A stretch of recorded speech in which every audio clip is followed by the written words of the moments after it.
Greetings and salutations. Welcome back for another episode of Hype for Skyblivion, an Oblivion playthrough that I'm doing in anticipation of the mod for Skyrim called Skyblivion, which will remake Oblivion using Skyrim's game engine. As you can see, we can get Oblivion to look pretty good in 2021, but I anticipate, and I've been told, Skyblivion is going to look far better. And I was told this by one of the game developers. So, I'm pretty sure he knows what he's talking about. Now, we are doing the Knights of the Nine DLC quest line. We were told last time by Pelinal that we have to seek out his relics. And the first, his helmet, was buried with his body in a shrine that has since been desecrated by the Aliads. Now, he told us in a vision its location. It's actually here in the upper Nebben, where it sort of meets Lake Rumor, or Rumar.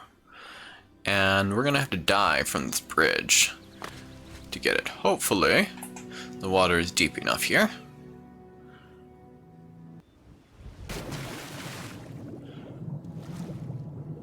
And it looks like the shrine was of Aliad make.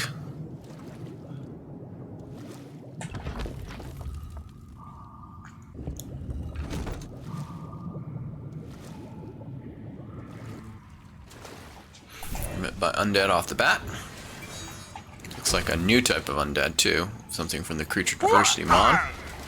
Now usually the fleshy undead, yikes, this thing's brutal, are weak to fire. So I'm gonna switch over to my flame touch spell. This guy's murdering me.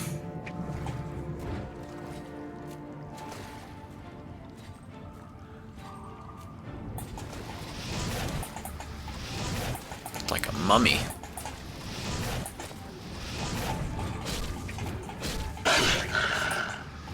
Hope nothing comes up behind me.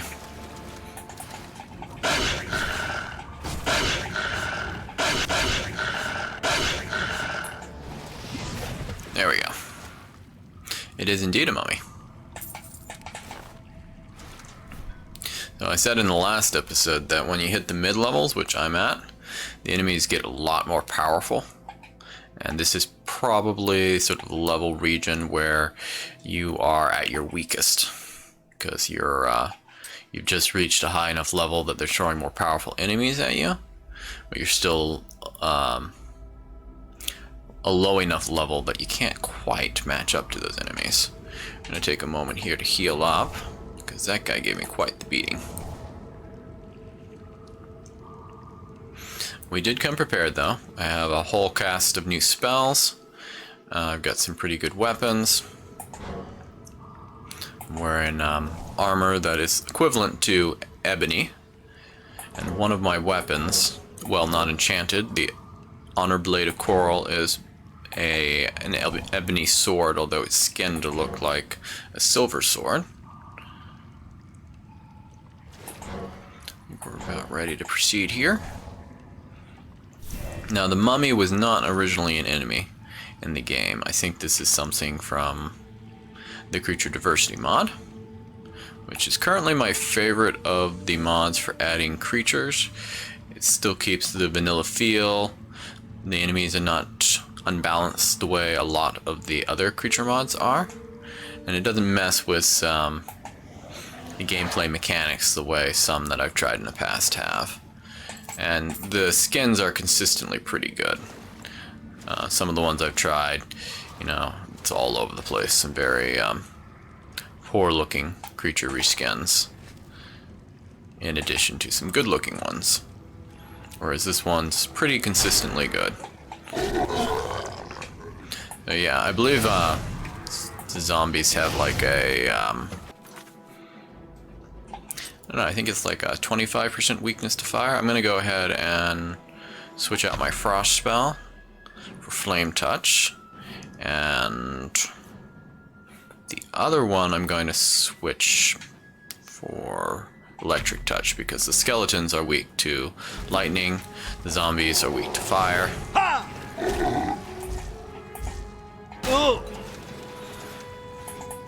And those are probably the majority of enemies I'll encounter in the shrine.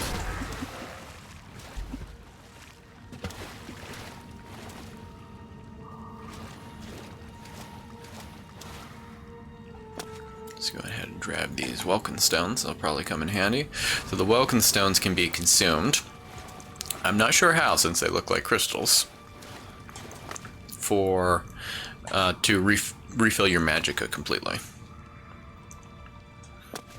So they're pretty good early in game, since although they're heavier than potions, they do refill your magicka, and I don't think they have that consumption limit that potions have, where you can only drink a certain number in a certain amount of time. Nice. It's an easy level 1 or so skeleton. And I do have some mods installed that really make the Welkin and other Iliad type stones look really sweet. You can find it in Bevi Lex mod list, which I have a link to. I don't remember its particular name, but it looks really great. So, good shout out to the mod designer there. They did an excellent job. There must be a switch, yeah. Now, I don't think the ghosts are weak to any particular spell type. I know they're immune to the cold. It seems like my steel axe of shocking does a good job against them.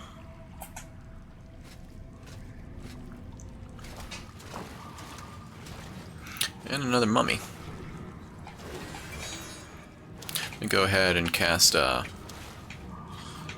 fire on it, since likely. So this guy's pretty tough. I believe I have a turn undead spell. As long as he isn't my level or higher, this spell should work on him. It did. Aha, he's routed.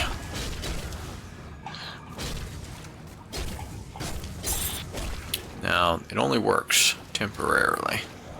Once you pound on them a good bit, they regain their courage. It's like we got an orcish zombie here. Another awesome thing about the creature diversity mod is that it does give you zombies and skeletons of the different racial types, which I think is sweet. It certainly adds more variety to the enemies. And that mummy's gonna be back any moment now.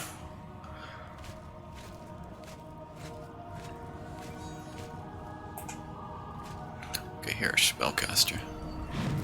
Yeah, it's those ghosts. We have a skeleton wearing an Iliad helmet, elvish helmets.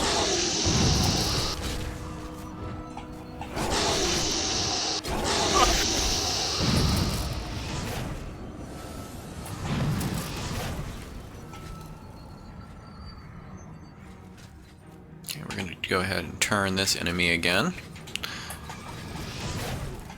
Oh, wrong spell.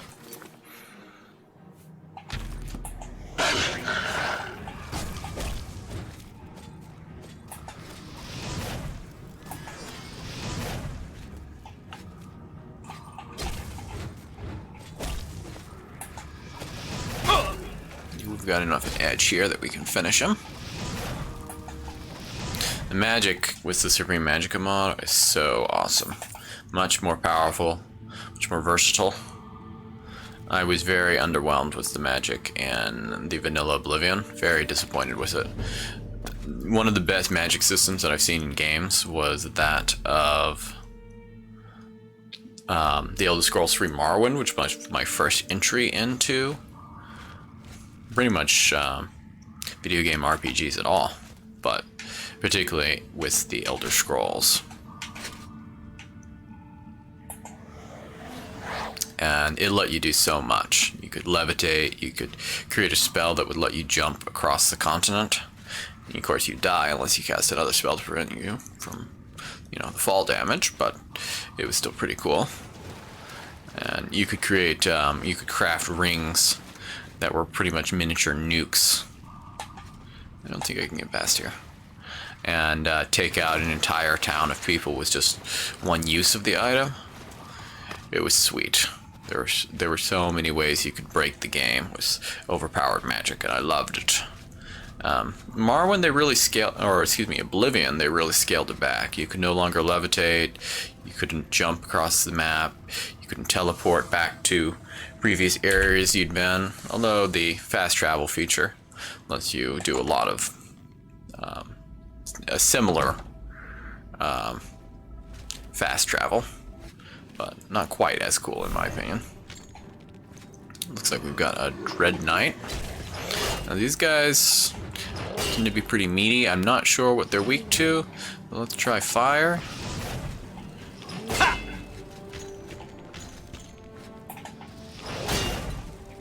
And then lightning. I think he messed up my lightning spell there. Seems like the lightning does more damage. He's got a little goatee. Neat. I have noticed these guys have a short range to their attack. Shorter than you'd expect given their sword.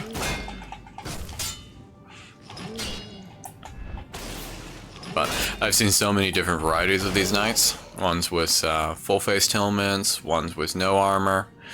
It's just like there's always a new enemy to see with the creature diversity mod. It's definitely one of my favorite mods for Oblivion.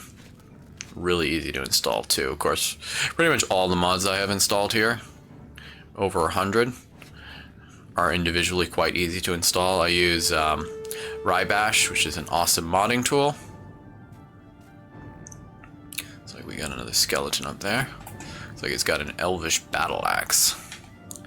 It's a bit early in the game to see one of those.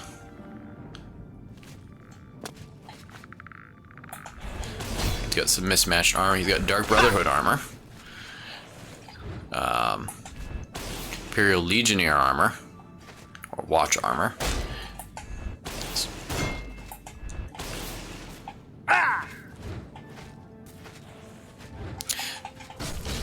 It's one of the disadvantages of the hand axe that I'm using is its short range.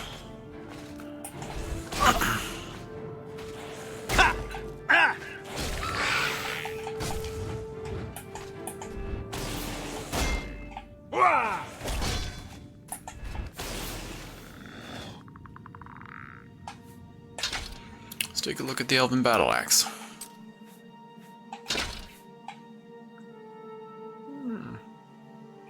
Not bad. It does 10 damage, weighs 155 pounds. It looks pretty cool, but I'm not going to hang on to it. It's too heavy for its cost, and I mean my Honor Blade does more damage. And my Shock Axe does about the same amount, although it doesn't have as good of range. Let's check down here and make sure I didn't miss anything.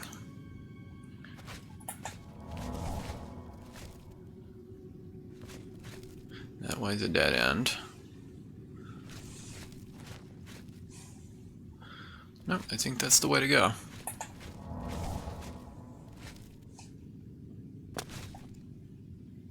Now I can't get up. There we go. Not sure if Navi can get up.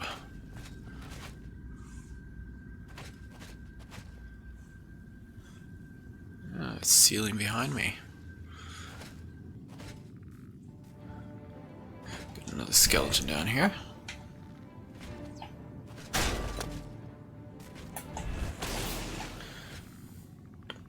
Yeah, that shock spell is really effective against these weaker skeletons. Let me go ahead and summon up another. Ooh, there is the helm.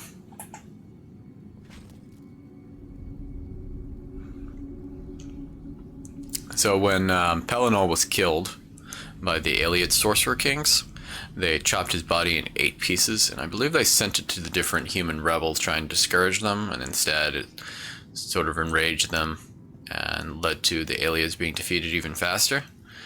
and the Minotaur demigod Morhos took Pelinal's severed head, and I guess he placed it in the shrine along with the helmet. You can see a Knights of the Nine shield here. This is Sir Emile's corpse.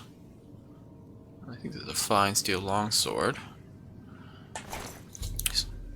Let's see, we found the body of Sir Emile, who appears to have perished centuries ago while questing for the Shrine of the Crusader. Perhaps I can find some clues on his body that will help me in my own quest for the Crusader relics. Or help me my own quest for the Crusader relics to turn out better than his. And we're going to learn more about this character as we go along. So we found his ring and his journal. It tells us that Sir Emile was a member of the Knights of the Nine, a holy order devoted to recovering the relics of the Crusader. Through reading his journal, I've learned the location of their former headquarters, the Priory of the Nine in the West Weald. Once I have recovered the helm from the Shrine of the Crusader, I should proceed to the old Priory. Okay, according to his journal, the helm of the Crusader is located in Pelinal's shrine. No kidding. You see the Knights of the Nine shield is designed to look like the red diamond, the Amulet of Kings.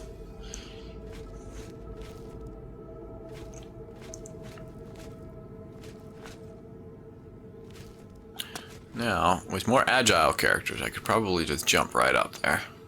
But as it stands, I'm not sure. I came down from there. This seems to be locked.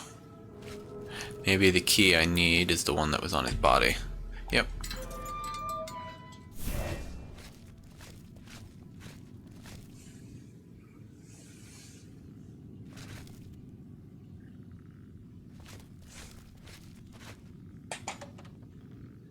No, that's a dead end.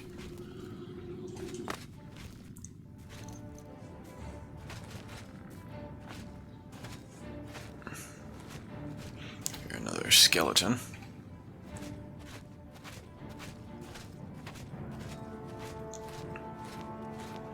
The lore behind the Knights of the Nine is pretty cool. Yikes. This looks like a dark elf zombie. Hopefully it's still weak to fire. Seems to have lost some of its middle. Yeah, gruesome, but kind of neat. Go ahead and equip my shield.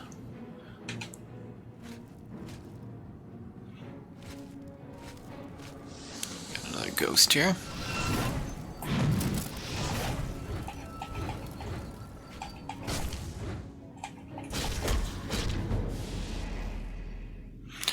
My wisp keeps on appearing out of nowhere and causing me to hit it.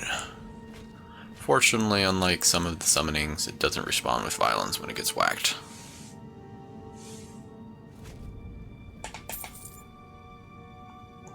It's going to be so sweet to see this in Skyrim's game engine. I mean, I love the way it looks here, but it's going to look even better. And the gameplay for Skyrim, in my opinion, is much better than that of Oblivion's.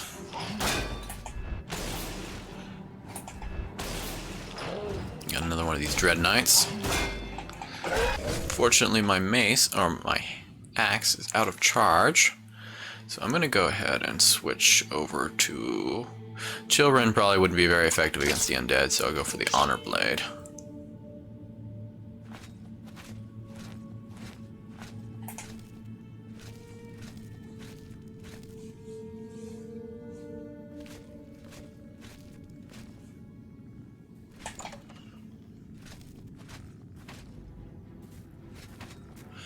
Skeleton here.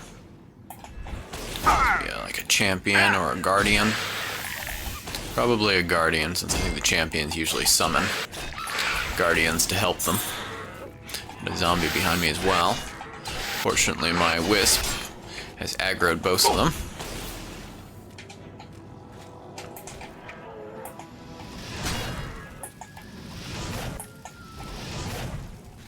The biggest weakness I find in playing as a fighter character is that none of the heavy armor, heavy weapon fighting skills increases your agility, which makes it that you get staggered all over the place.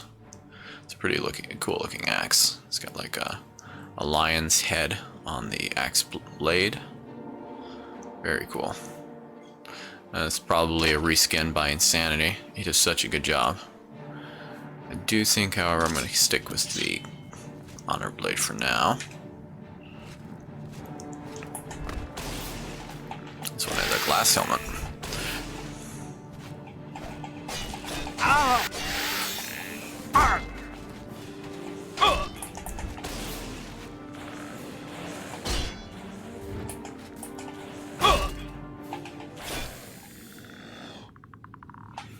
Silver mace. Deal with that ghost in a moment. Let's check around here and see if there's another way to go first.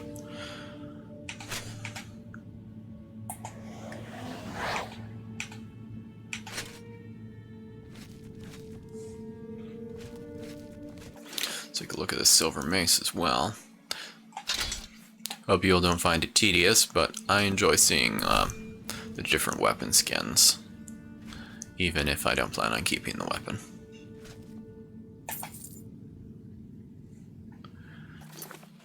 And the mace looks, you know, decent.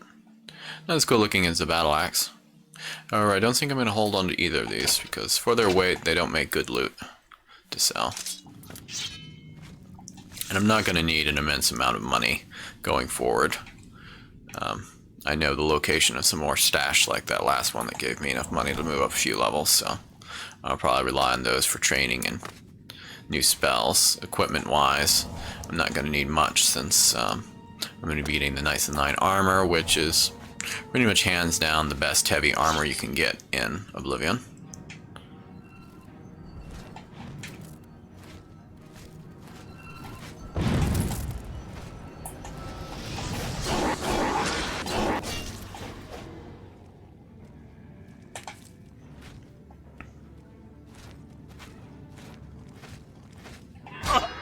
Oh, another zombie. Oh.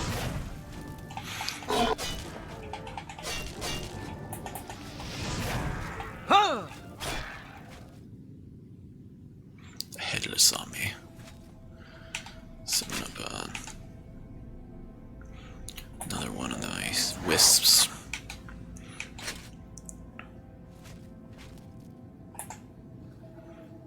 Now, I do like the Wisp as a light source when I'm playing with an EMB mod, because the torches don't have a very good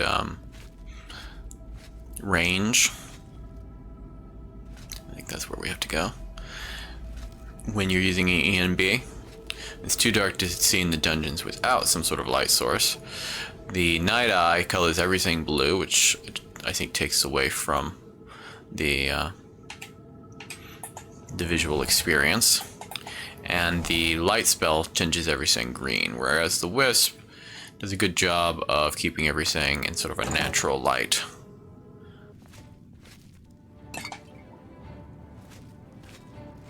Disadvantage is that it can have difficulty navigating the terrain like this.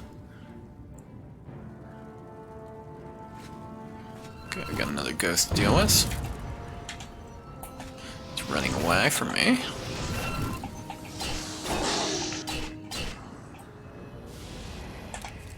There we go. And here is the Helm of the Crusader.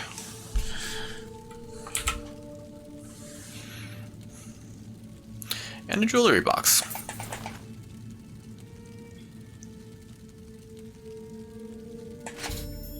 Recovered the Helm of the Crusader, the first piece of the Crusader relics.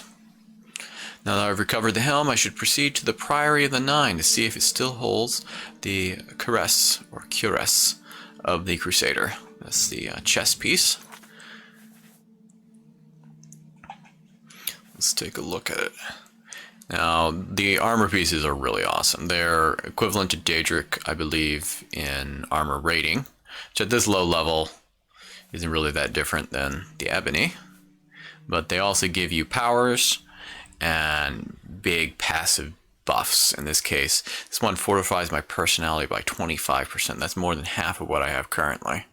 So it's like a 50% increase. Very nice. And it fortifies my restoration. And it gives me a spell called, or a power called Serene Beauty, which, let's see, I believe calms enemies. Yeah, calms enemies up to level 50 for 10 seconds and only costs 25 magic. So basically, I can make any enemy stop fighting me for 10 seconds. So if I'm getting my rear end kicked and I need to heal up or run away, all I have to do is cast that. Very nice. And this is a reskin. I don't think this one is by Insanity. I think I got this one from the Reasonable Protective Flavor armor because I preferred the way its chest piece looked, and it looks pretty cool. So this is the helmet I was using before. This is from the Knightly Armory. It's a great helm. And this is the Knights of the Nine helmet. I prefer the Knights of the Nine helmet, even though it's got the wings, which I don't particularly care for. So, very nice. Well, we're going to head over to the Priory now, probably in the next episode. Thanks for joining me. I hope you all enjoyed it. Got a lot more like this to come.